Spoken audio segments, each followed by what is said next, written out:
The emergency in New York City was that domestic violence victims had no place to go.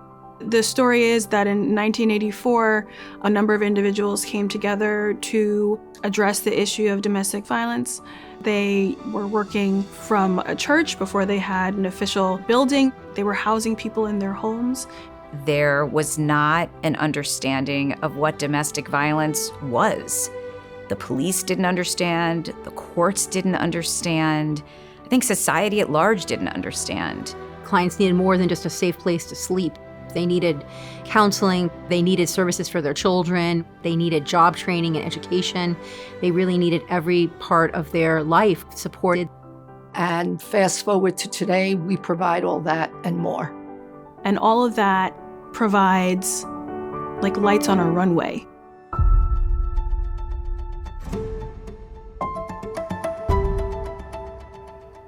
Sanctuary was able to buy this huge rundown building in the Bronx for $1. And within 5 years, they were able to turning it into the largest transitional shelter in New York City.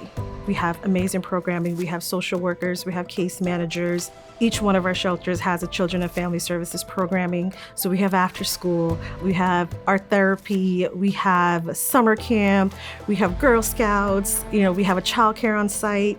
Other shelters really don't have all of this. No one wants to be in shelter. It's not a place that folks want to be. We really try to make it a space where they feel safe and welcome. Domestic violence is an intergenerational problem, and we are working in every way we can to break that cycle and to work with all aspects of the family and to work with children to help them really have hope in a new future.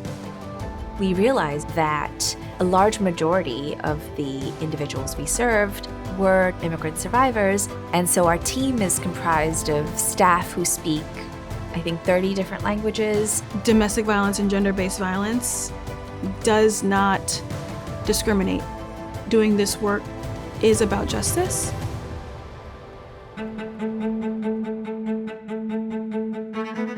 Courts didn't know what to make of us at first.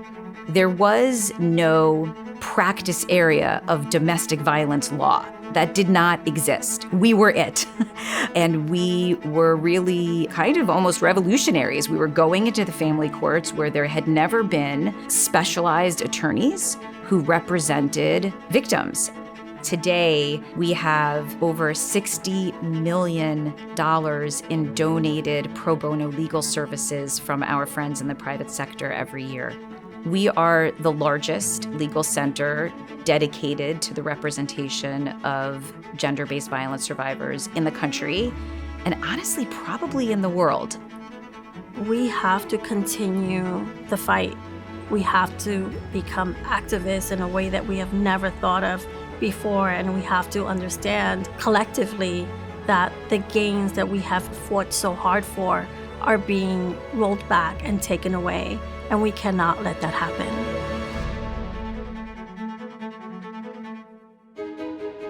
The magic of Sanctuary is that we evolve as we realize what the needs of our clients are.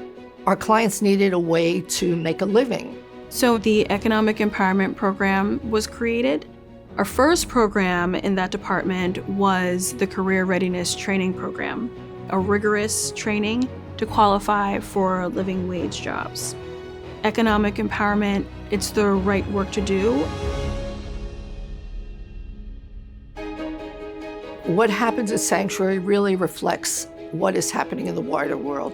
We know there's an increase in violence, there's an increase in poverty, income inequality, racial tensions. We see that every day in our clients. But we are answering by providing education, counseling, legal representation, advocating for reproductive freedom and justice for survivors, and by responding to changing needs with new and improved programs, making sure that our clients are strong and independent and free to change their stories. 40 years of Sanctuary means protection, support, and empowerment of our survivors, and it means Sanctuary in the broadest definition of the term. I wish we could be out of business in another 40 years, and I hope that we are. However, Till then, we'll continue to do the work that is needed to help people in this city and wider than that.